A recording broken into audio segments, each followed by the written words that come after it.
Patay ang isang lalaki na may bounty 200,000 pesos habang apat niyang kasamahan ang naaresto matapos ang ikinasang buy-bust operation ng Bacoor City Police sa Barangay San Nicolas 3 nitong Huwebes. Kinilala ang nasawi na si alias Marlon na may mga kasong frustrated homicide, carnapping at sangkot umano sa mga serye ng pagnanakaw sa Cavite. Ayon kay Police Lieutenant Colonel Alexe Di Saminto, nanlaban si Santos matapos agawin ang baril ng pulis habang niluluwagan ang kanyang posas. Dinala siya sa ospital ngunit idineklarang dead on arrival.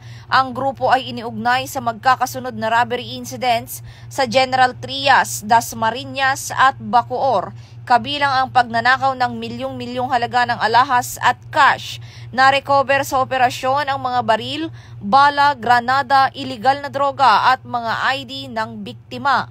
Patuloy ang follow-up operation dahil pinaniniwala ang bahagi sila ng mas malaking sindikato. Bahagi din ito ng pagpapatupad ng bagong PNP para sa bagong Pilipinas, serbisyong mabilis, tapat at nararamdaman.